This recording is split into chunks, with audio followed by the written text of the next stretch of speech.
It's done, Mobius. We made a terrible mistake. What's done? We freed the timeline. We found him.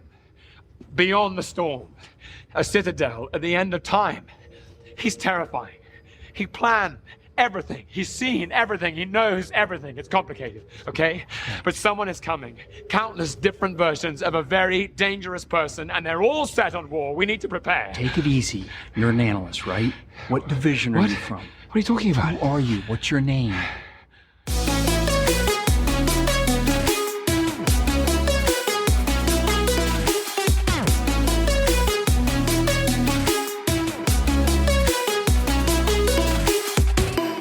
Derek. I am Noah, and you're listening to the very last episode of Loki that A Bite Of is covering. Did I say that? Where we take right? our let me try it again. Where we take our current favorite pop culture obsession, which right now is Loki, one nibble at a time. Yeah. Hey y'all. Oh, that was pretty good, actually. From somebody that's not from Texas or It's the my South. Ms. Minutes. I've become one with Ms. Minutes. I don't know if that's a good thing, but sure. It's like she's two-faced, a clock face, two-faced clock face. So welcome to A Bite Of. We're on the last episode of Loki. It has been a timey-wimey, trippy variant of a ride. And, you know, there's lots to talk about. And there's lots of feelings. I think Derek and I differ a little bit on this episode. So it's going to be pretty interesting. You're going to want to stick around. I do differ. And before we get into everything, make sure you're following us on Instagram, Twitter, and Facebook at A Bite Of Pod. Find everything there. Keep up with us on the daily. Also on our Discord. It's always fun with talking to people about random things that aren't Loki or things that we're covering on there. And most importantly, we have a Patreon and we're on Apple subscriptions. So if you don't want to be on Patreon because that seems like too much work, Apple subscriptions, if you're an Apple user, just right there on your podcast app, do it right there. If you are not getting enough bites of A Bite Of, there are bonus bites for you to bite. A second helping, a little treat, a midnight snack. A nibble, Yeah. a morsel, a goody-goody tissues. Speaking of Patreon members, though, we do have a new one.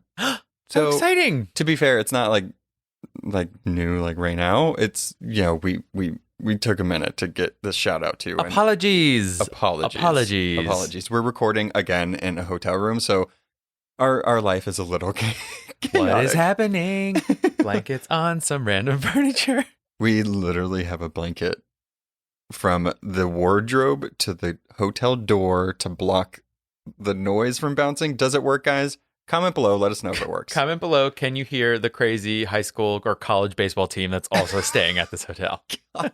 There's also like some corporate retreat. We picked the wrong hotel. There's lots of yelling, basically, is what we're trying to get to. But this episode is brought to you by our very own variant, David Hoffman. Hoffman? David Hoffman, you're the best, man. Yeah. Thanks for joining the clan, Hoffman. You saved us, David's. No. All right, we got to move all I on. got. No, we can't recover from that one. Not you, David. Pop culture? Oh. Okay. See how I linked it? Yeah, so but you smooth. ended it with a question mark.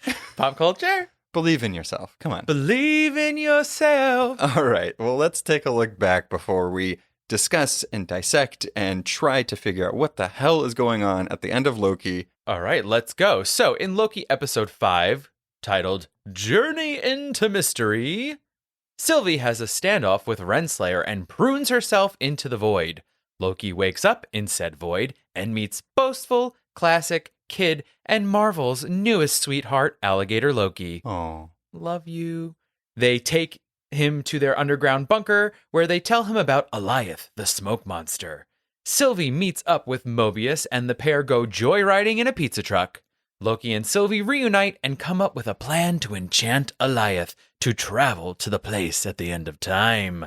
Classic Loki creates an illusion of Asgard to distract Alioth and is ultimately taken by the smoke monster, fulfilling his glorious purpose. Question mark. But I would think it's true with this episode. So from here on out, there are spoilers. Spoilers for Boiler. the entire 6th episode of Loki and, possibly some stuff for the greater MCU going forward in Phase 4. Heck yeah. So let us officially take a bite of Loki episode 6 for all time, always. The slogan that we've heard quite a bit in this show. It's powerful. It's to the point. It's terrifying. Huh? I don't know what it means, but okay. So the opening of this episode, we see we go through a journey through time and space that effectively serves as a journey through life and death of the universe. We see it a little bit. It does seem like it mirrors a little bit of the snap. Then it comes back, and then there's universes on top of each other. So there's a lot going on. And we do hear voices of both the Marvel Cinematic Universe and also real life, popular figures or people throughout history. And I did want to, because I'm insane, I wanted to go through a list of everybody that I'm pretty sure I heard through this entire thing. So I'm going to go through it as fast as I can. That way you don't have to hear me list. I am ready for the speed list of goodness. All right. Anthony Mackie's first one. Really? Malgi Martakamus. Anthony Mackie's Falcon, Scarlett Johansson's Natasha Romanoff, Chadwick Boseman's T'Challa, Paul Rudd's Scott Lang, Chris Pratt's Peter Quill, Chris Hemsworth Thor, Chris Evans, Steve Rogers telling himself he can do this all day, Michael Douglas as Hank Pym, Brie Larson's Carol Danvers, Tom Hiddleston's Loki, Sophia Di Martino's Sylvie, Taika Waititi's Korg, Paul Bettany's Vision, Robert Downey Jr.'s Iron Man, Stephen Peggy Carter's Love Song, It's Been a Long, Long Time, and finally, real world figures Neil Armstrong, Greta Thunberg, Malala, Nelson Mandela, and Maya Angelou. I'm pretty sure I forgot a few things, and I know that there's sound effects during it, but that list was extremely hard because all of those names were bananas. I like how some of these quotes here were like very heavy and made you think. And Thor's was, I know him from work. They were like, that's his most famous line. Go with it. Yeah. There was also I think we hear Frost Giant Baby Loki's cry from Thor 1 in here. Oh. So there's a bunch of other sound effects in there that's happening. I'm sure that we hear, Iron Man's, what are they called? Pulsar pew pew things from his hands. That's exactly those what things they sound like. I'm sure we hear all that stuff, but that list would have been too long, guys. I'm sorry. I also have to say, they got me when they put the Vision, what is grief if not love persevering? Oh, they had to do that. Yeah. And I feel like that stuff, so the stuff that came after the snap was more prevalent in it when we see that universe kind of restart almost. Mm-hmm. So that's kind of cool. I'd like how we just went through the entire Marvel Cinematic Universe up until this point. See, so you don't even have to see the movies, y'all. No. You just listen to this one thing, Yeah, but then you'll be confused when you hear Greta Thunberg and they're like, oh, that's she? True. Is she in this? Cool. Guest starring. So after all that, we see Loki and Sylvie. They have finally reached the end of the Yellow Brick Road, and it's time to meet the wizard behind the curtain. Loki and Sylvie enter the castle that lies beyond Alioth. They're greeted, or should I say more jump scared, by Miss Minutes. That was terrifying. Listen. I don't like it. For a moment, I thought my theory that Miss Minutes was behind it all was coming true. My heart stopped and I was like, is this happening? Is this for real? It was Tara Strong this whole time. Exactly. Hey, y'all. I was like, ah! But even with the don't, right? When I was like, you guys. She's always just waltzing on air, being real sassy. And I like it. And I'm going to miss it. Did you know she has her own Twitter? Yeah. I didn't know that. Yeah, it's great. It's super great. I don't know if somebody from the show made it or somebody made it. Right. But it's amazing. No, I'm pretty sure it's verified, though. It's for real, done by Marvel. Oh, that's pretty cool. Yeah, I did like that. I like how she comments on things that happen in an episode. Loki did try to swap me with that magazine, and I didn't appreciate it. Okay. All right. Be nice to your neighbors. But her, Southern charm and accent seems a little weird here. It's a little more menacing in this scene, which did not vibe well with me. Yeah. And can I just say that the architecture in this Citadel, this castle, this place is pretty amazing. It's great. but also terrifying. Well, and for me, it's really more gaudy than anything. I mean, black marble columns with gold going through them, not my taste. But it did remind me of the SNL skit that Scarlett Johansson did, where she said, marble columns. Yeah. Get yourself some marble columns. You'll walk up to your house and go, holy crap, I live here. So good. If you have not seen that, please watch it. Yeah, you really do have to see Yeah. that. But I do want to say, so we see this design and a lot of stuff in this episode. We see all of the black marble or the black material with inlays, or it's connecting with the gold. Yeah. And we also later, when we meet the man behind the curtain, their little tempad bracelet thing is also the same way. So I'm wondering if, I don't know, that's like symbolizing a lot of these timelines being put together, or, that's how they were able to make it to where they could be outside of space and time. I don't know. Yeah. I don't know science nor anything that has to do with the architecture of this place, but No. it's interesting to think about. Sure. Symbolism. So Miss Minutes welcomes them into the Citadel at the end of time, and adding that he who remains, the man who created all and controls all, is impressed by their journey. Miss Minutes delivers a message from he who remains and gives them a deal of sorts. Mm-hmm. The TVA will keep operating as usual, and Loki and Sylvie can get reinserted into the timeline in a way that won't disrupt the proper flow of events. I call bullshit. Also, Sylvie pretty much calls bullshit as well. They both do. They're like, yeah, no. Yeah, this entire episode is just Loki and Sylvie going, you're lying. You're a liar. Liar. Lies. You're lying. It's a trick. You're lying. But after the first 2 episodes of them telling that to Loki constantly. Right. So it's, getting a little taste of your own medicine there. But I do want to say it is interesting to see Loki being put in the position of he can finally get the power that he's craved, and Sylvie can wake up tomorrow with a lifetime of only happy memories, and they both can exist together in the same timeline. So it does seem enticing, but Sylvie does counter it with fiction. Yeah. She literally says that, and Loki also adds, we write our own destinies now. So it's very much like they've grown as people. They're, they don't believe that they're always destined to fail and blah, blah, blah, blah, blah. It's good. I mean, it shows growth in these characters, but it also shows that nothing's going to sway them, or there's not going to be a carrot on a stick that's going to fool them to get to their end goal. I have to say that I do like the sort of juxtaposition of like this very sort of heavy information and this like really like big choice being delivered by a sassy Southern clock.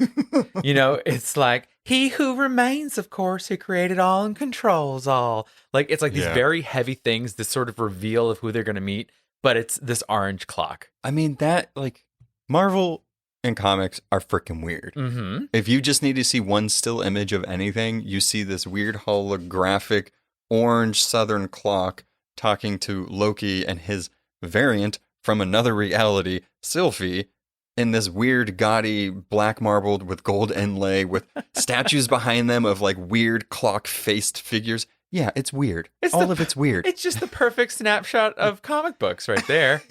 Go with it.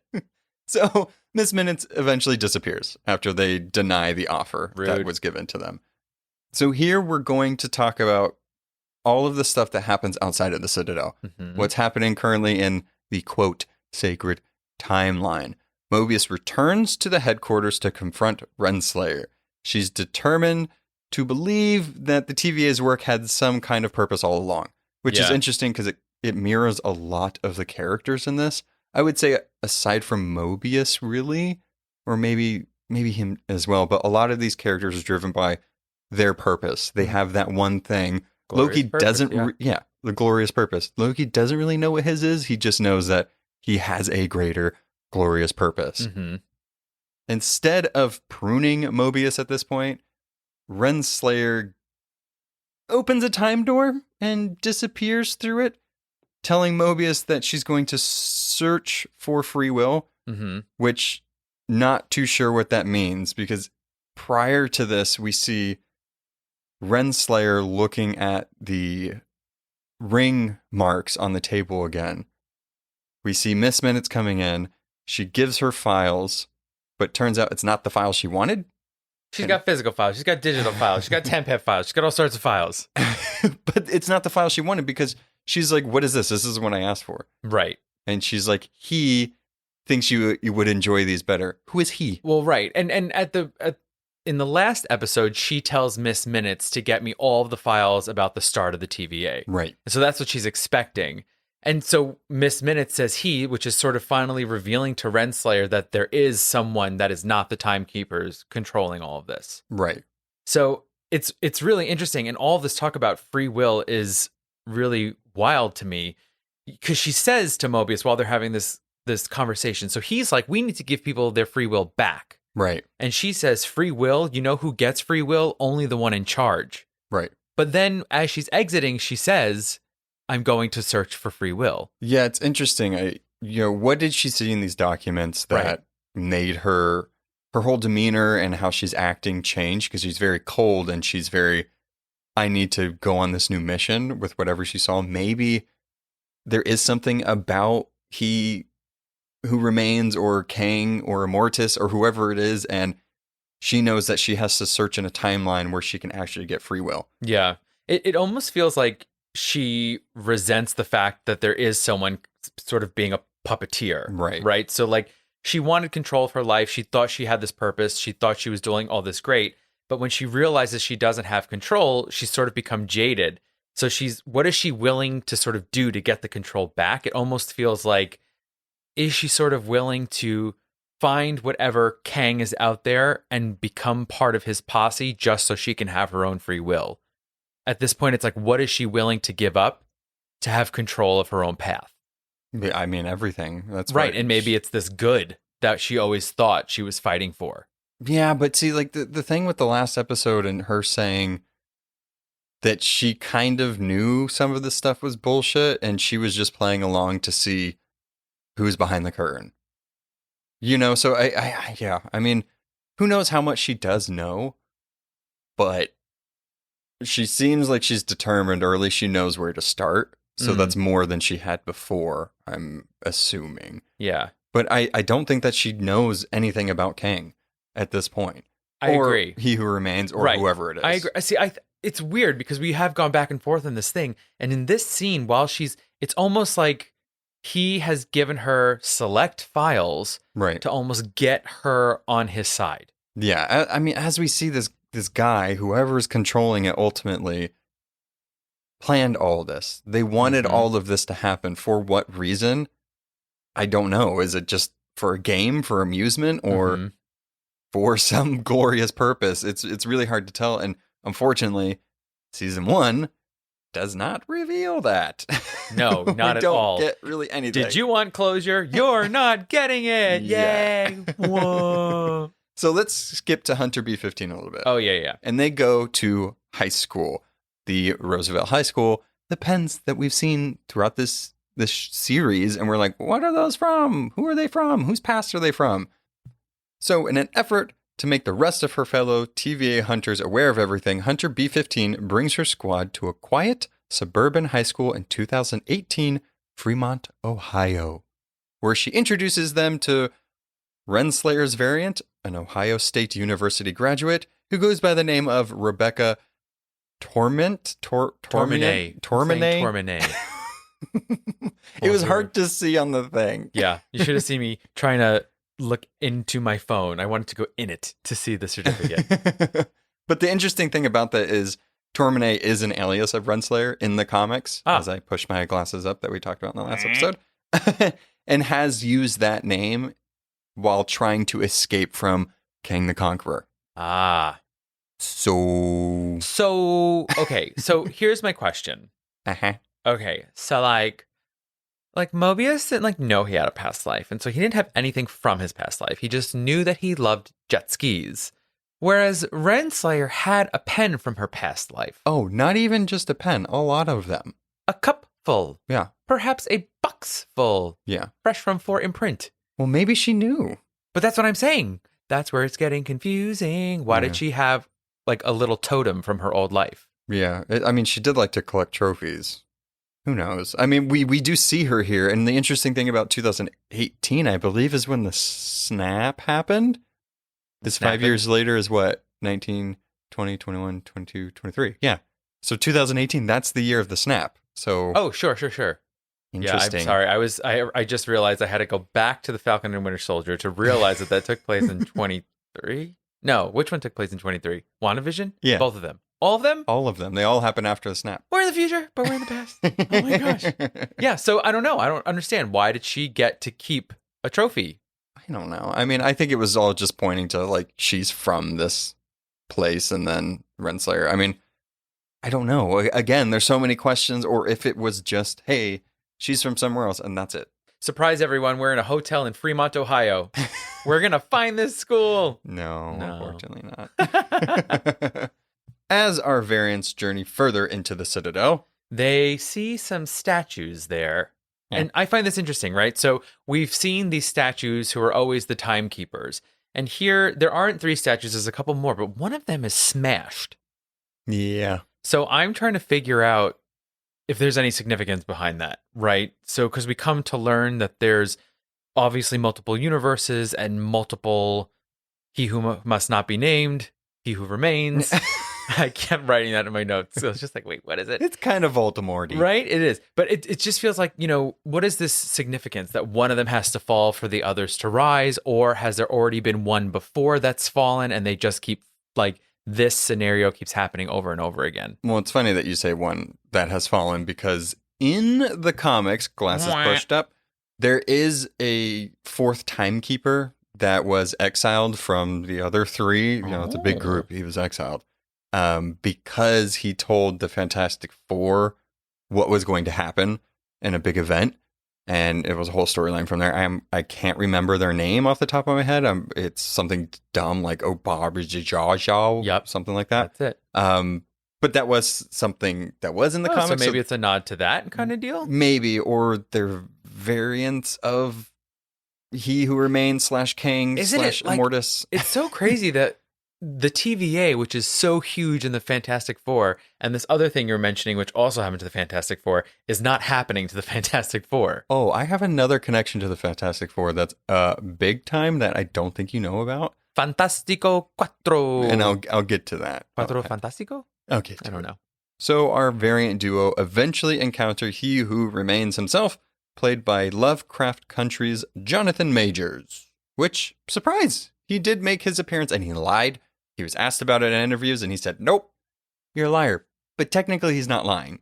True. Because King is never mentioned. No. And even when you watch it with the subtitles on, it always says that he is He Who Remains. Mhm. It never says the Conqueror. Yeah, I mean, even though King the Conqueror and Jonathan Majors is set to premiere or make their debut in I think it's 2023 Ant-Man and the Wasp Quantumania. gosh. So it's going to be interesting to see where that goes. But when we first see him, he's sitting so goofily Mm-hmm. in that elevator when it opens with just a beaming, goofy smile. Yeah, the way he plays this character is super interesting. It's like goofy and entertaining, but it's sinister. I feel like he uses a couple of different accents throughout it. Like he has like his voice, and sometimes he sounds like he's from Wakanda, and sometimes he sounds like he's British. Yeah, he is very erratic. Yeah. And I don't know if that maybe this is kind of what classic Loki was like when he was in solitude all that long. Mm. This dude seems like he's in solitude and he's sitting in his castle all by himself with a holographic Miss Minutes. So Just him, Miss Minutes, and Eliath. yeah, I do love that he's like wearing a long purple robe with like circular bracelets and stuff. And one of them being a temp pad, of course. I was going to ask you, because he gives this thing a flourish, right? This cape. I was like, if you were alone in a castle by yourself, would you wear a cape? Yeah. Yeah? That would probably be the only place I'd wear a cape because anywhere else I'd get looked at funny. You know what? I just thought the Beast wears a cape, doesn't he? In Beauty and the Beast? I have no idea. Probably Belle wears a cape. It is cold. It's winter, and it's in the castle. I mean, I don't know. But in this moment, Sylvie does try to attack him, and using the Tempad / Time Twister, I Yeah. guess it's a 2-for-1, he escapes that Yeah. very easily. So this is where things get super interesting with the finale and with where the show's going. The more I kept watching this, the more I was like, how is this going to end? Because by this moment, we're like halfway through the episode. Yeah. And it's like, there's no way. Like, how does this end? Because we just can't. It would end on a major cliffhanger. Right. Which it does, It but does. it's like the series, which we thought a mini series at first, Yeah. could not end that way. There's no way. Yeah. It just felt like, what is happening? It just felt like a lot of describing of plot and history. And it was like, when is the big battle going to happen? When is the something going to happen?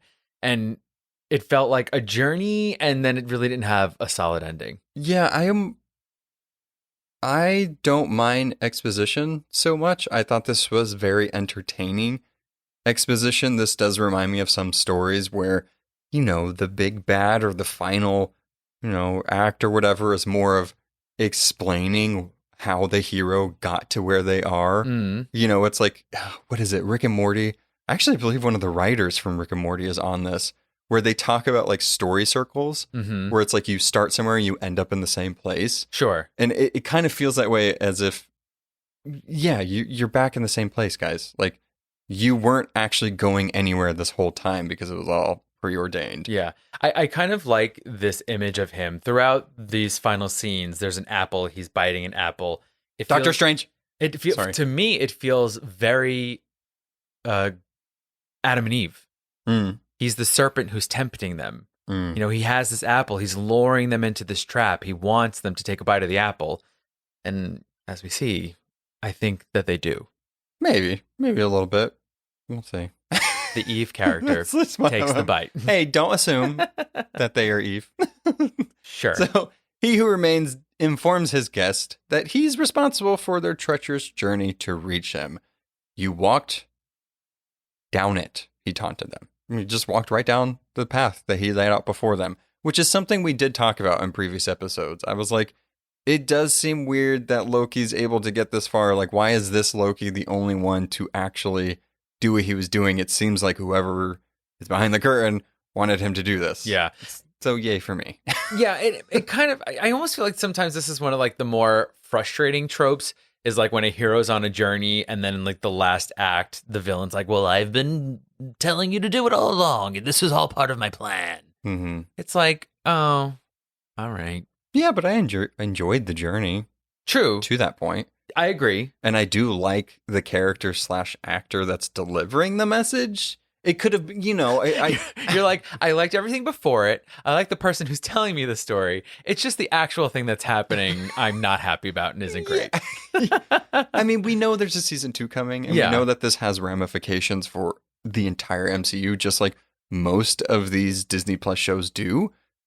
So that's why I'm not completely disappointed. Like, yes, I would have loved more of a big set piece and a big action thing, or that moment like in WandaVision that we had. We didn't really get that in Falcon and Winter Soldier, but we got him becoming Captain America, which felt the same. And this one we didn't really get. He just literally went back to where he started. Right. And so that was like very frustrating to me. I think I was elated for the last episode, but then felt deflated by it. Like I had even said to you the night before, I was like, oh man, I can't believe the last episode of Loki's tomorrow, because I have been enjoying it so much. Mhm. And then, I mean, we had that great episode before with all the variant Lokis, all the craziness and Alioth. And that penultimate episode felt like the big banger. Mhm. And this was sort of like this chapter that wasn't really even an end. Yeah, but you have to think too. So, I mean, we're about to get into it with like He Who Remains, their origin, but Kang the Conqueror is coming, and it's going to be the next big villain. So we're kind of getting a lot of the story that we didn't get with Thanos from the jump right now. So I think it's an interesting way to tell it. And maybe they didn't really want to introduce Kang in a TV show, which Yeah. I don't see why it would matter because they're both the same quality anyway. But there has to be a reason why they're doing this. Yeah, I guess, maybe for me, it just felt more like they could have done more with it, maybe. Even if it was just this whole story, this whole past, this whole origin, why couldn't we, as the audience, travel back in time to see him as a scientist, to see him meeting himself. Because we weren't allowed to have over an hour episode for once. Rude. I do think it's interesting in this scene that he even, tries to give more validity to his statement about, you walked right down my path and stuff like that by, just like in the beginning of the show where Loki had to sign off on everything he's ever said, He Who Remains shows him papers of things that they haven't even said yet. Oh, yeah. And come on. I mean, the paper quality in this place is just terrible. It's cheap, though. Cheap. Right, but if you need a lot of it, it's cheap. What do you mean? What do you mean? You prune the WB Mason delivery guy and you just steal his great paper. Maybe. I'm just saying. Maybe that's the only paper that works outside of time. If they can get Renslayer her pens, you can get this guy some better grade paper. You have the weirdest hills that you die on. I'm still climbing. Oh, great. But he does remind them that they've only survived this far because he wanted them to. Without the TVA and the order that he's instilled to the sacred timeline, he says everything burns. So this is where we get the He Who Remains origin, or at least this version of this variant's version of the history. Yep, I'm with you. So they are a scientist variant of himself who lived in the 31st century. They discovered other universes stacked on top of his own. And this stacked universe thing was shown in the very opening, when we went through space and time, seeing all the cinematic history. So it's pretty cool that it looped back to that as well. These universes collided and the variants met each other. They had peace and harmony. And then it all turned out to all-out war and a power struggle for control and all of that. The battle only ceased when He Who Remains weaponized Alioth and used it to end the multiversal war, I think is what he had said. And I just want to say, if there's Avengers, the multiversal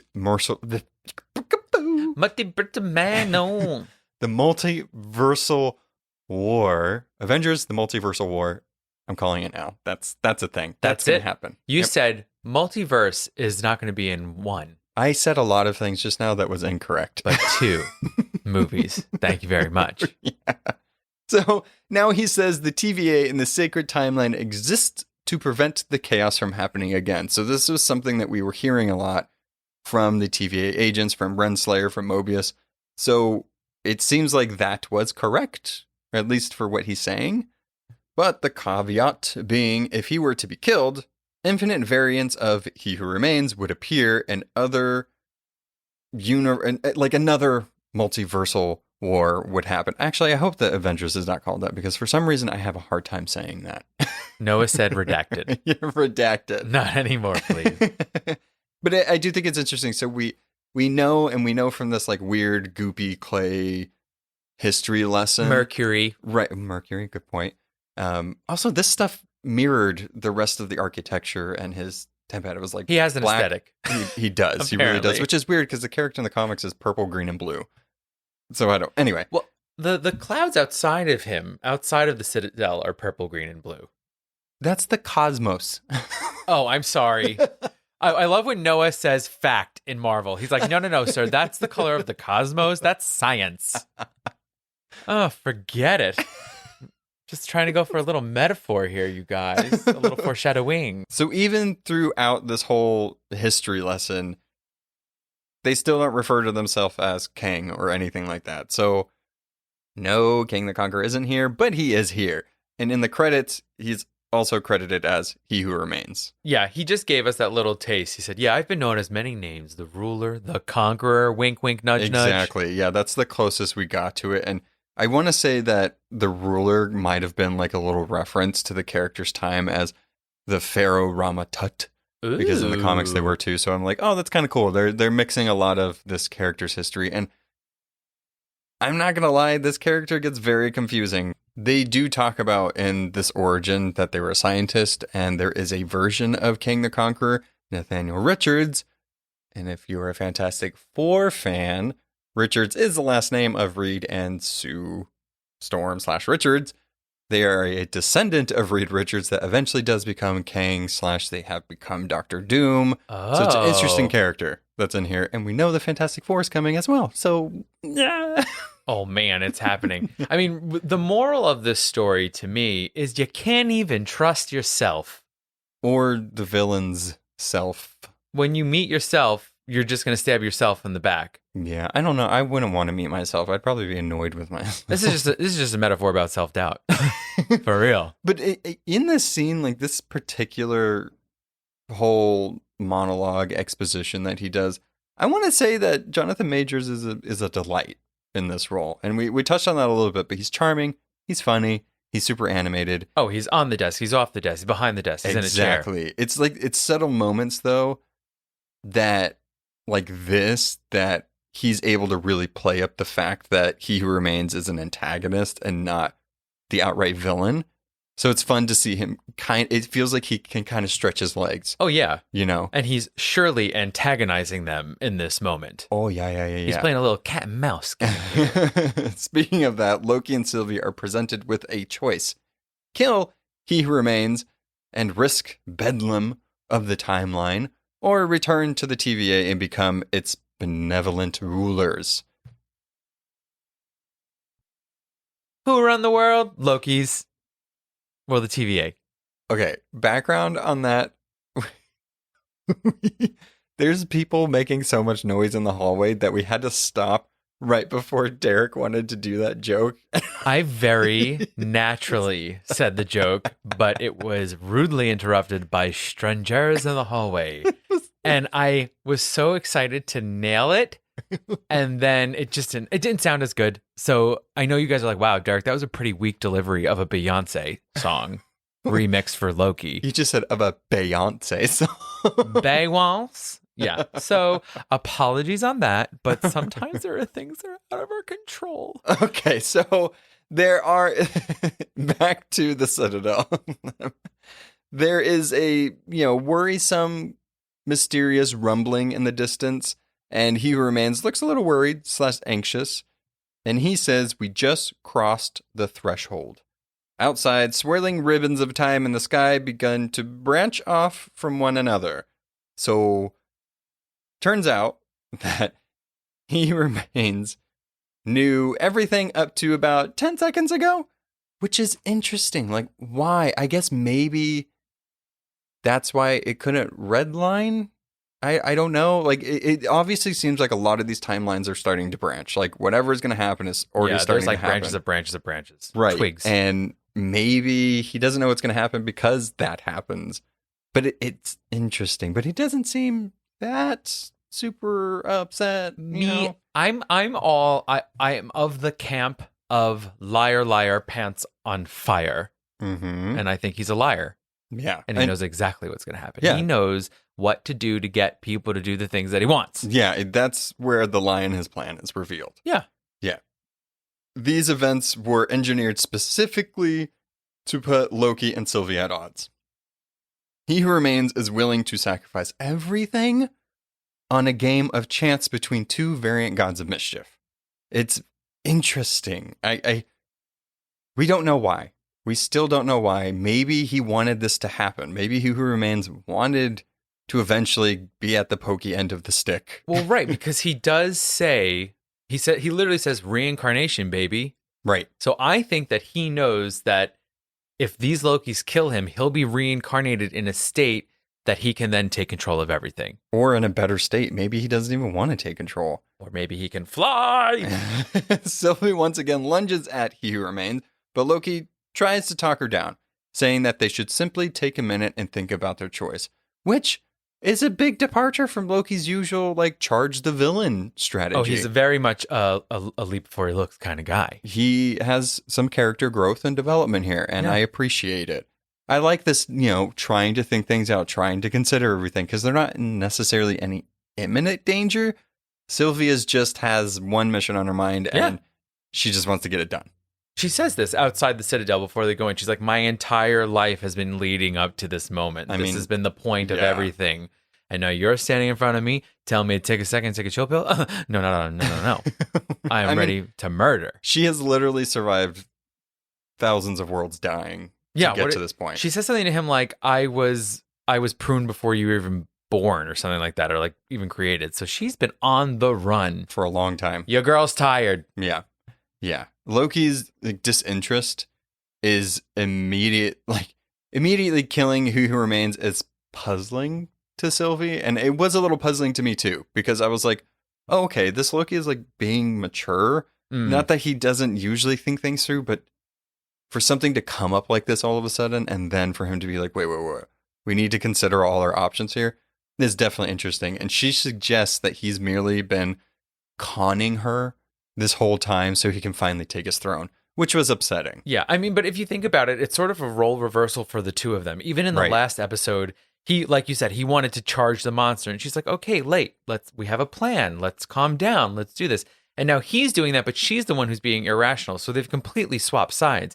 But it's interesting for them because the other one has taken on the characteristics of themselves, but now they don't trust that Yeah. because it's not them acting as themselves. But it is them technically acting as Absolutely, themselves. it is. Ew, I don't like it. It even gets worse from here on It's out. like when you're hangry and you don't know why you're saying the things you're saying. Loki is visibly devastated by what she just said and what she thinks, and they fight it out with their daggers for a bit. As Loki's even begging Sylvie to stop and think clearly. And I do want to say this is the really only fight we get in this final episode, or at least for the season. It was cool. It was cool to see more magic and more disappearing Couple and of stuff Loki like that. lasers, yeah. Right. But we've seen them fight before, so it really wasn't anything like, oh no, what's going to happen? It's like, okay, well, neither of them are going to die. Yeah, and it's kind of like Kid Loki made that gesture of giving him his golden dagger, and then like he doesn't even really use it. He just like blocks a lot with it. Well, because love is a dagger, and then when you reach for it, it's not there. Oh my god. Beautiful. Is this poetry night? But no. While Sylvie and Loki are fighting, it does. You see, He Who Remains kind of get up excited on his seat. He's eager for this to happen. It Yeah. does seem like he was waiting for this, so it's very suspicious at this point. It's like when you get to that point in the trailer of a movie, like you've seen the trailer and you know that point you've been waiting for. It's like he knows what's going to happen and he's just been waiting for this. And Exactly. so it's like, ooh, this is exciting. For how long, nobody knows. Eventually, Sylvie does throw a blast of green light at Loki, and he vanishes. But just as Sylvie, not Loki, is about to bring her blade down on He Who Remains, Loki reappears right in front of the sword, and he finally gets Sylvie to pause. I've been where you are, Loki tells Sylvie, through tears. Don't ask me how I know. All I know is I don't want to hurt you. I don't want a throne. I just want you to be okay. This Loki has grown a lot, and I believe him. In some of the moments, I was like, I don't know. But this one, I believe him. I believe him 100% that he just wants Sylvie to be okay. Yeah, I think we've seen two other moments. Well, I'm sure there were a couple, but the two that I can remember where he's asked people to sort of believe him. We had that one at the Ren Fair when he was like, oh, the variant's right outside, blah, Right. blah, blah. But that was all a ruse for him to try and get away. But then in 2 episodes ago, when he was saying to Mobius the secret of the TVA, he's like, I'm telling you the truth. There's a different tone in his voice. Right. And Also tears. it feels more genuine this time, like Right. that second time with Mobius. Right. Yeah, exactly. Sylvie does drop her sword and they kiss. And yes, I feel exactly how I thought I would at them kissing. Creeped a little out. It was weird. It was weird because, again, it's like, no, this kiss isn't romantic because we see that Sylvie uses that as a distraction and, love is a dagger and it makes Yeah. you bleed. She uses it against him. She uses his love dagger and stabs him in his little precious heart and pushes him through a time door. But still, Yeah. it was weird. Yeah, it's like I kissed myself and I liked it. Like it did look like Loki did like it right when he was about to like kind of embrace this kiss. That's when she pushes him. I mean, it is weird though, right? So it is like the self-acceptance kiss, but the music that they played was like swoony love song, romance.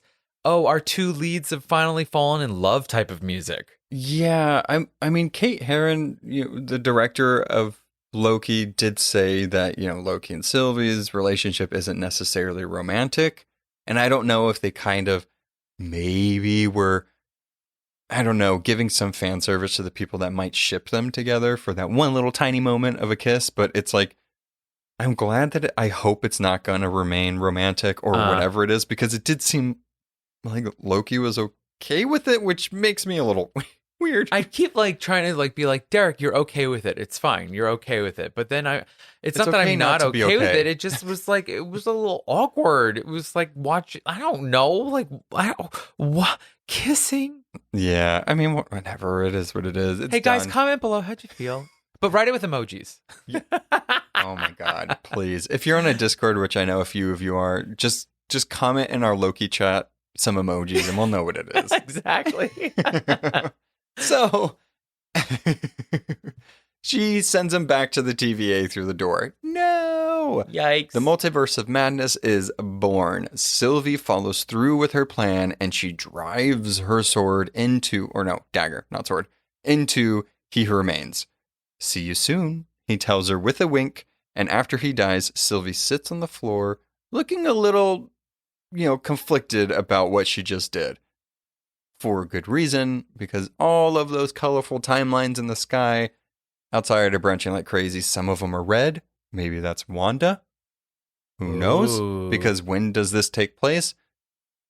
At every single point in time, apparently. I don't know.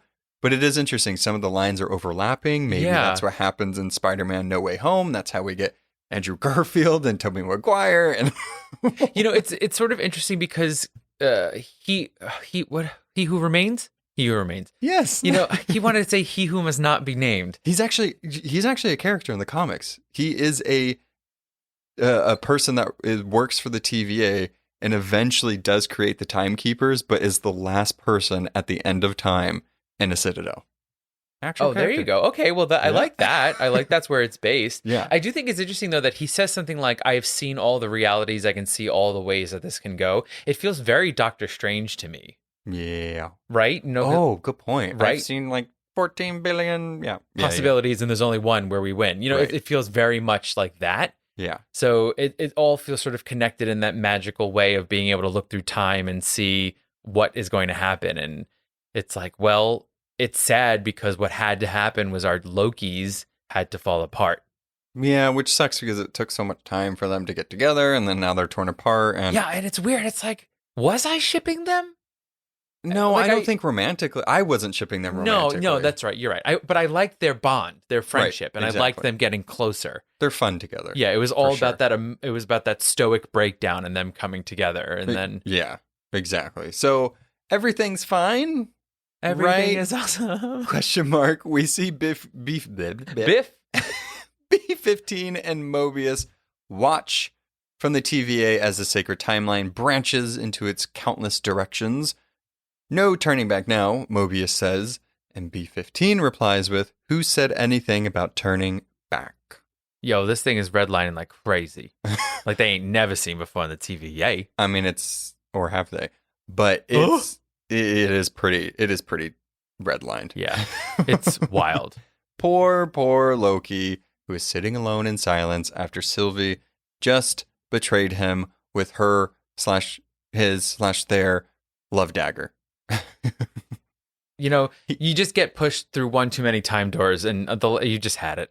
Yeah, I'm sad. I feel bad for him. I shouldn't, because this is 2012 Loki and he's a crazy murderer and wanted to kill billions of people and rule Midgard and all the 9 realms, but I still feel bad for him because I fell more in love with him throughout this 6 episodes. Absolutely, but I did like that He Who Remains sort of reminds us that they're all villains.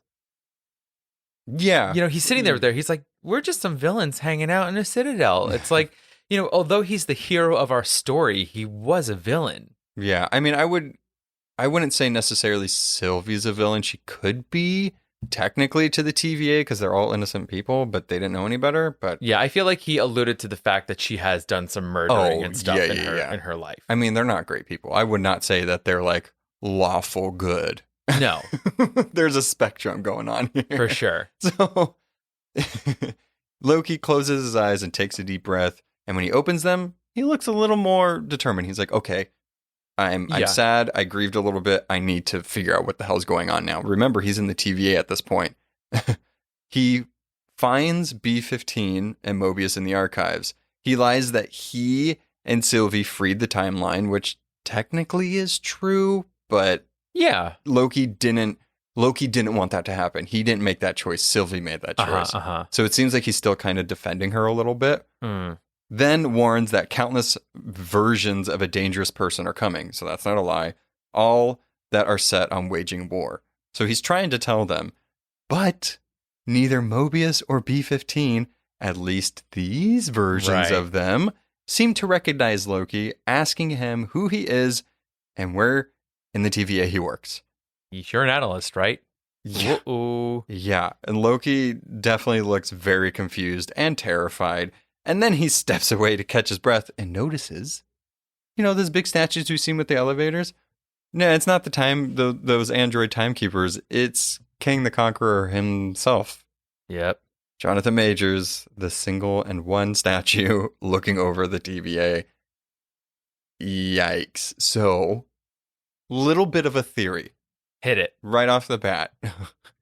All those rings that Mobius left on the thing, has the TVA been reset before? Ooh. He could be in another timeline, correct? Right. But if the TVA is outside of the timeline, it would, make sense that Mobius has had been reset a few times, which why he doesn't remember the rings on there, but yet he always puts his glass there. So could the TVA / the timelines have been reset with a new version of Kang, He Who Remains, Immortus, Nathaniel Richards, whatever? It's interesting. Yeah, I think it's definitely possible. I mean, I was really thinking that because Sylvie doesn't know this other type of TemPad technology, Right. she just threw him through any door, which led him to a different timeline. Because we see he gets pushed through, then we get the scene of Mobius and Hunter B-15 saying, for all time, always, acknowledging that they're in this together to free the other people of the TVA.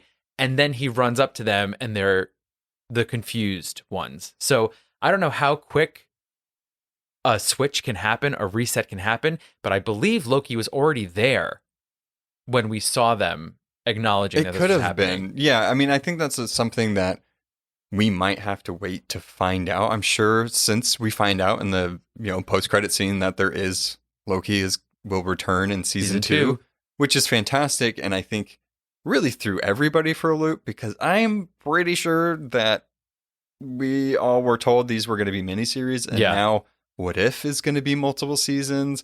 This one is multiple seasons, so Loki is just changing everything. He moved the days from Fridays to Wednesdays, and now we're getting multiple seasons. It's a mess, but I don't think we'll know until later on. And I think that's the thing with them doing these shows is going to be interesting because it's making me wait longer for things because they're teasing things way in advance. Right. But then we'll get other shows that tease other things. You know what I mean? So it's just like, there's so much happening. Yeah, and if you think about it, it's like, okay, well, now we're going to get all these other movies and shows, and when are those happening? Right. What timeline is that happening during? Did this Loki thing, is it going to affect any of that stuff, or are we just supposed to ignore it? Like, it's like, what? Well, I think, I mean, it's interesting. I think with the multiverse coming and they can acknowledge a lot of the stuff and saying, hey, everything that has ever been associated with Marvel, even the Sony stuff, the Fox stuff, all of that is canon because it's just a different universe. Yeah. Which I think is some funny, weird fourth wall-y thing that Marvel could do. And it would be hilarious because it's like, even though they don't own the rights to those characters, in a way, they're like telling the world, like, no, we own it. It's just in a different universe. So, it's okay. We'll have fun with it. Right. But yeah, I mean, I feel like the Doctor Strange movie, since it's it is one of the bigger ones that's coming out, another, sequel from something that we saw in the previous phases. I feel like that one is really going to be the big catalyst for this next, Infinity Saga. We had those 3 phases. That's going to be really the one where shit's going to go down. So where Shang-Chi takes place, hard to tell. Most definitely probably after the snap, but is it in the 616, the Sacred Timeline, another universe? Right. It's hard to tell. That's yeah, exactly. That's my question. It's like we almost have to I feel like we're gonna have to separate ourselves from this otherworldly, other timely Loki series while we're Right. watching these other things. Right. Because it's like very weird that all of this stuff can almost be undone or not be part of our reality or XYZ, elemental P, whatever other thing. Yeah. You I know? mean, it's going to be interesting to see what they do. I mean, I think that people's minds are going to be blown with the Spider-Man No Way Home trailer Mm-hmm. because there's so many rumors about people going to be in it.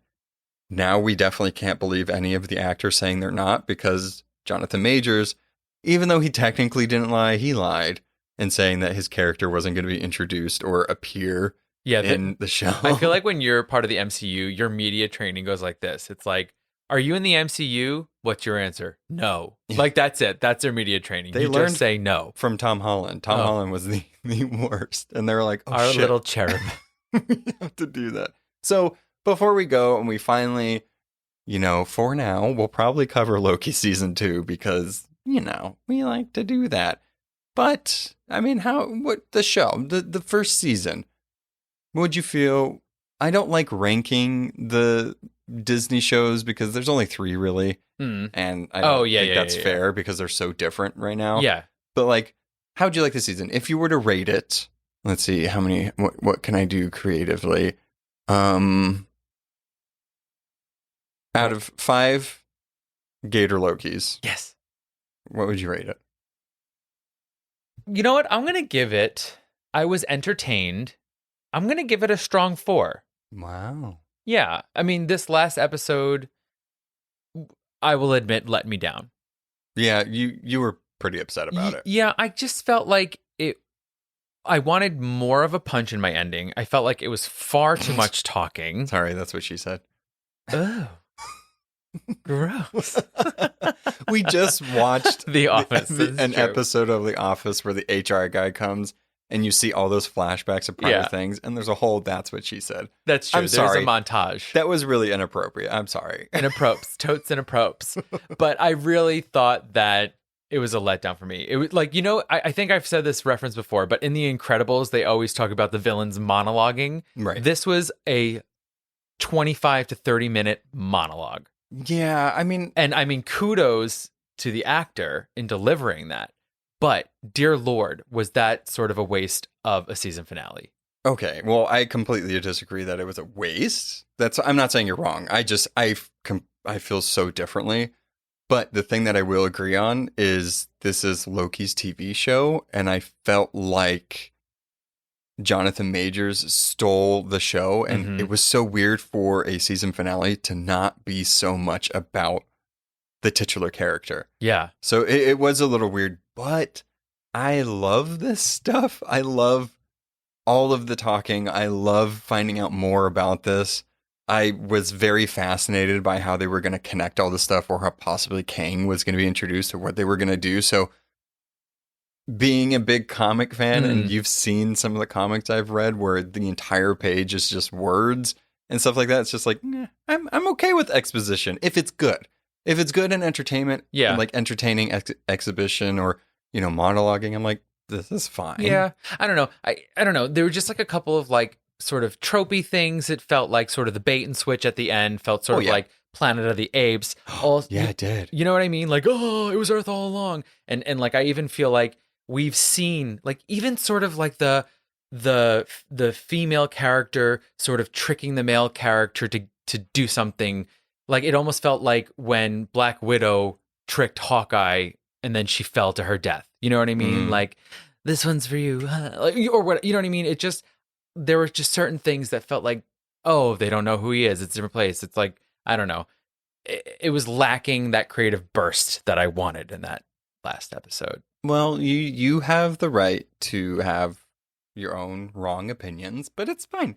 The rudeness, the lack of respect, okay, is not appreciated. And I think just like looking forward, like what is season 2 going to be? Oh, yeah. You know what I mean? Like, I have no idea. I think it's really going to, yeah, that's interesting. I feel like it's going to depend on what happens in between. We could be waiting 2 years Oy. for the season 2. So maybe it picks up with something that happens in between there, or maybe it picks right up from where it ended. Sometimes they film this stuff like right after it happens, so Yeah. it could be filming and we don't even know. Yeah. Because most of the TVA is a green screen anyway, or a blue screen, whatever they're doing now. A magenta screen, I don't know. But yeah, so I mean, I think that's a wrap on taking bites of Loki, but it wouldn't be a bite of episode without one of, the special segments at the That's end. right. So let us get into our final OMTG.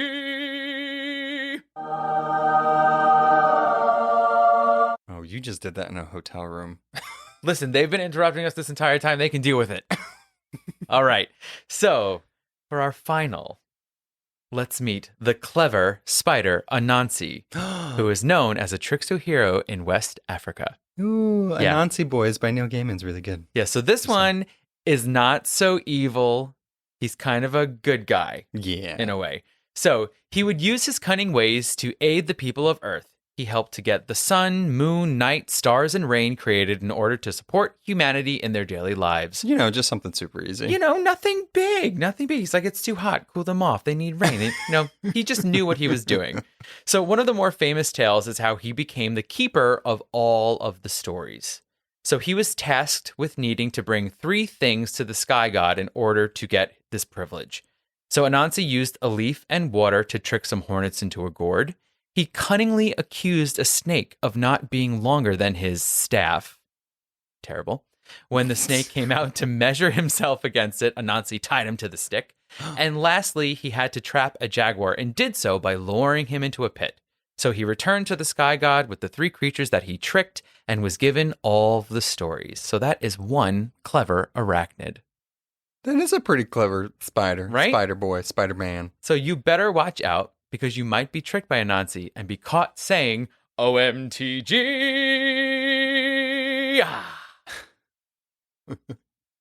How is that for a wrap up? I hope you guys heard that door slam.